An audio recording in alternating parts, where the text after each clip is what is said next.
ನಮಸ್ಕಾರ. RR news ಕನ್ನಡಗೆ ಸ್ವಾಗತ. ಬೆಂಗಳೂರು ಗ್ರಾಮಾಂತರ ಜಿಲ್ಲೆಯ ದೇವನಹಳ್ಳಿ ತಾಲೂಕಿನ ಚಿಕ್ಕನಹಳ್ಳಿ ಗ್ರಾಮದಲ್ಲಿರುವ ನಂದಿನಿ ಹಾಲು ಶೀತಲೀಕರಣ ಘಟಕದಲ್ಲಿ ನಡೆದ ದುರ್ಘಟನೆ ಒಂದು ಕುಟುಂಬವನ್ನ ಕಣ್ಣೀರಿನ ಸಾಗರದಲ್ಲಿ ಮುಳುಗಿಸಿದೆ. ಹೌದು, ಘಟಕದಲ್ಲಿ ಚಾಲಕರಾಗಿ ಕೆಲಸ ಮಾಡುತ್ತಿದ್ದ 28 ವರ್ಷದ ನರಸಿಂಹಮೂರ್ತಿ ಅವರು ಕೆಲಸದ ವೇಳೆ ನೇರಳೆ ಮರದಿಂದ ಬಿದ್ದು ಗಂಭೀರವಾಗಿ ಗಾಯಗೊಂಡಿದ್ದು 2 ದಿನಗಳ ಕಾಲ ಕೋಮಾದಲ್ಲಿದ್ದ ಬಳಿಕ ಚಿಕಿತ್ಸೆ ಫಲಕಾರಿಯಾಗದೆ ಮೃತಪಟ್ಟಿದ್ದಾರೆ. ಘಟನೆಯ ಬಳಿಕ ಮೃತರ ಕುಟುಂಬಸ್ಥರು ನ್ಯಾಯಕ್ಕಾಗಿ ಪ್ರತಿಭಟನೆ ನಡೆಸಿದ್ದು ಪರಿಹಾರ ಹಾಗೂ ಉದ್ಯೋಗ ನೀಡುವಂತೆ ಆಗ್ರಹಿಸಿದ್ದಾರೆ. ಈ ಕುರಿತಾದ ಸಂಪೂರ್ಣ ವರದಿ ಇಲ್ಲಿದೆ.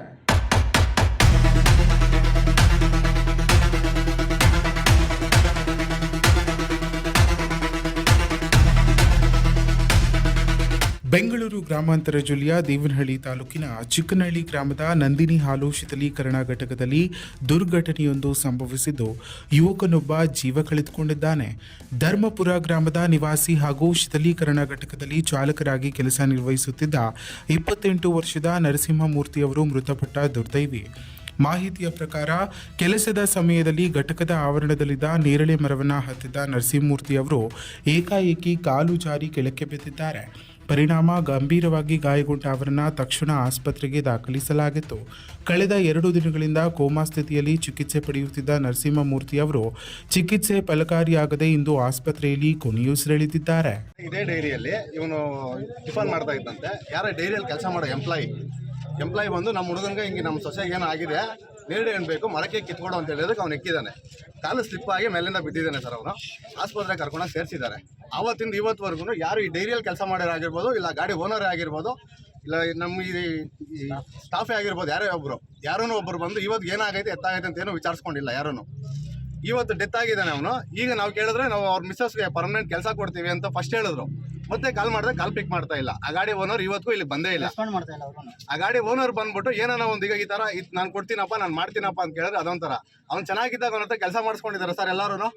ಇವಾಗ ಅವ್ನು ಡೆತ್ ಆಗಿದ್ದಾನಲ್ಲ, ಇವತ್ತು ಯಾಕೆ ಸರ್ ಬರ್ತಾ ಇಲ್ಲ ಅವರು? ನಾವು ಅದನ್ನೇ ಕೇಳ್ತಾ ಇರೋದು. ನಮ್ಗೆ ಏನು ಬೇಕಂದ್ರೆ ಅವ್ರ ಮಕ್ಳಿಗೊಂದು ಪರಿಹಾರ ಬೇಕು. ನಮ್ಗೆ ಅದು ಬಿಟ್ಟು ಇನ್ನೇನು ಬೇಡ ಸರ್. ಅವ್ರು ಕೆಲಸ ಕೊಡೋದು ಬೇಡ. ಇನ್ನು 2 ವರ್ಷ 3 ವರ್ಷ ಡೈರಿನೇ ಮುಚ್ಚೋತೈತೆ. ಆಮೇಲೆ 2 ವರ್ಷ 3 ವರ್ಷ ಆದ್ಮೇಲೆ ಅವ್ರು ಬೀದಿಗೆ ಹೋಗ್ಬೇಕು. ಅವ್ರ ಹೆಂಡತಿಯವರು ಅವ್ರ ಮಕ್ಕಳವರೆಲ್ಲ ಬೀದಿಗೆ ಹೋಗ್ಬೇಕಾ? ಅದಕ್ಕೆ ನಮ್ಗೇನಂದ್ರೆ ಅವ್ರ ಮಕ್ಳಿಗೊಂದು ಪರಿಹಾರ ಮಾಡ್ಕೊಡ್ಬೇಕು ಅಷ್ಟೇ ಸರ್. ನಮ್ಗೆ ಇನ್ನೇನು ನಮ್ಗೆ ಅವ್ರ ಕಡೆಯಿಂದ ನಾವು ಬೇರೆ ಏನು ಬೇಕಾಗಿಲ್ಲ, ನಾವೇನು ಕೇಳೋದು ಇಲ್ಲ. ಕೆಲಸ ಮಾಡ್ತಿದ್ರು ಅವರು? ಸರ್ ಅವ್ರು ಡ್ರೈವಿಂಗ್ ಕೆಲಸ ಮಾಡ್ತಾ ಇದ್ದೆ ಇವನು.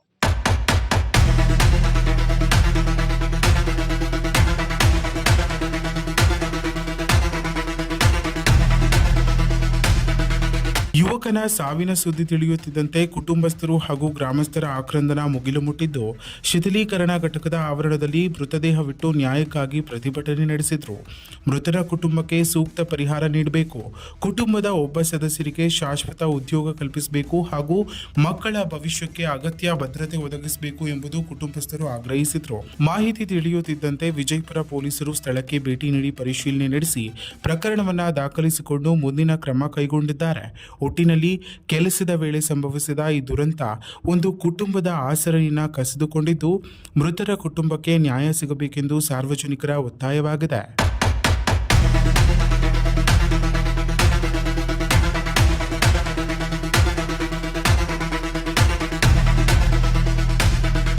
ಕೆಲಸದ ವೇಳೆ ಸಂಭವಿಸಿದ ಈ ದುರ್ಘಟನೆಯಲ್ಲಿ ಯುವಕನೊಬ್ಬ ಪ್ರಾಣ ಕಳೆದುಕೊಂಡಿರುವುದು ಕುಟುಂಬಸ್ಥರನ್ನ ದುಃಖದ ಸಾಗರದಲ್ಲಿ ಮುಳುಗಿಸಿದೆ. ಮೃತ ನರಸಿಂಹಮೂರ್ತಿ ಅವರ ಕುಟುಂಬಕ್ಕೆ ಸೂಕ್ತ ಪರಿಹಾರ, ಉದ್ಯೋಗ ಹಾಗೂ ಮಕ್ಕಳ ಭವಿಷ್ಯಕ್ಕೆ ಅಗತ್ಯ ನೆರವು ನೀಡುವಂತೆ ಕುಟುಂಬಸ್ಥರು ಆಗ್ರಹಿಸಿದ್ದು, ಈ ಕುರಿತು ಸಂಬಂಧಪಟ್ಟ ಅಧಿಕಾರಿಗಳು ಮತ್ತು ಸಂಸ್ಥೆ ಯಾವ ಕ್ರಮ ಕೈಗೊಳ್ಳಲಿದೆ ಎಂಬುದನ್ನು ಕಾದು ನೋಡಬೇಕಾಗಿದೆ.